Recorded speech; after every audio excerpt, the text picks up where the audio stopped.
Chicago's mayor just did the unthinkable. He went to the United Nations and begged them to interfere with President Trump's immigration policies. Brandon Johnson called federal enforcement a human rights crisis, painting ICE agents as villains while crime tears through his own city. Then came the response. Tom Homan stepped in and tore Johnson's argument to pieces on national television. He called it pure lunacy because asking the UN to judge America isn't leadership, it's betrayal. So what happens next changes everything for how a republic handles sovereignty and law enforcement. So tell me this, would you guys trust the United Nations to decide American laws? Let me know in the comments. That's a very scary thought. So the truth is brutal, and Homan, he did not back down. So my name is Tom, I'm with the Daily Beltway, and I'm also a White House correspondent for the Next News Network. And Chicago Mayor Brandon Johnson has made international headlines again by taking American internal border policy fight to the United Nations. He told the Human Rights Council that Trump's immigration raids were a human rights crisis.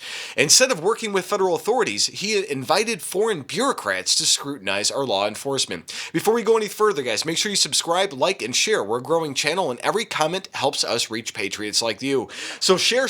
Get this out to everybody you know. Text it, whatever you can. Sharing is a huge deal. Let's go ahead and get to it. Mayor Brandon Johnson is asking the United Nations to intervene to stop Even she was laughing. Did you hear her chuckle on that? Hold on, let's do it again. Hold on. Mayor Brandon Johnson is asking the United Nations to intervene to stop your operations. Here is what he said before the UN Human Rights Council. Listen to this.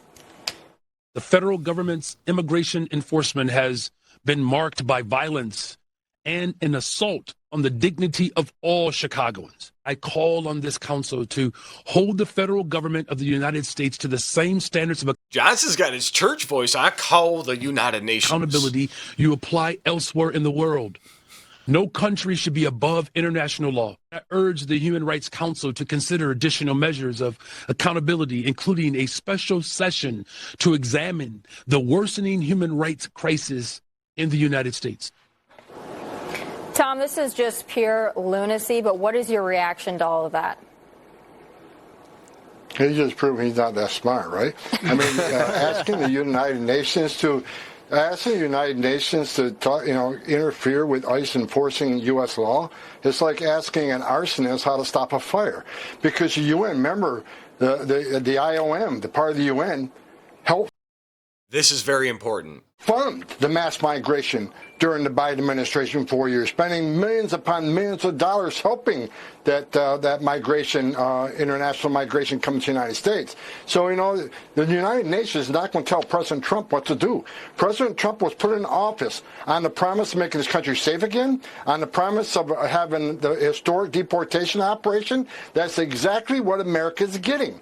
Every criminal alien ICE and Border Patrol takes off the street makes this country safer. We have the most secure border in the history of the nation right now. If you guys agree with Tom Homan, let us know in the comments. This is what I voted for, the most secure border in U.S. history and us being safe. And now because of leadership of President Trump, the men and women of the Border Patrol, and because ICE, what ICE is doing in the interior every day, they've sent a message across the globe.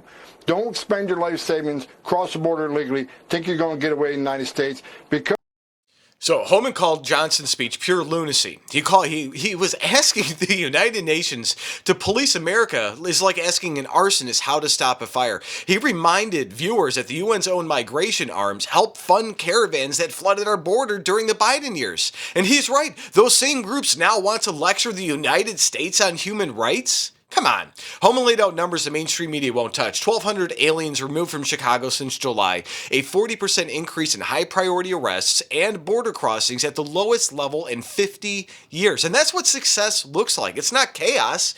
It's winning. And this is where it all changes. Johnson's decision to take America's dirty laundry to Geneva doesn't just hurt his city, it sets a dangerous precedent for every mayor in our nation. He isn't defending Chicago, he's defending an ideology that puts global approval above citizen safety. So let me know in the comments, should any U.S. mayor ever ask foreign nations to intervene in our laws? Comment America first if you stand with sovereignty. And if you guys got value from this update, please tap subscribe. My opinion is next. That dude's whacked in the head. Brandon Johnson's UN plea was a national embarrassment, plain and simple. While his city suffers from crime and budget collapse, he flew to Geneva to condemn America for enforcing its own laws. He didn't fly, he appeared remotely, whatever, before somebody fact checks me on that. And that isn't leadership, it's an abdication of duty. Tom Homan reminded him that our republic answers to its citizens, not foreign panels. And this moment reveals why Trump's tough stance on border security resonates, because it's defending our sovereignty when globalists want weak leaders. Anyways, Johnson can chase headlines overseas, but real patriots will stand here at home defending the flag, the law, and the truth. So stay alert, stay informed, and keep your voice loud. This republic is strong when its citizens are strong. God bless.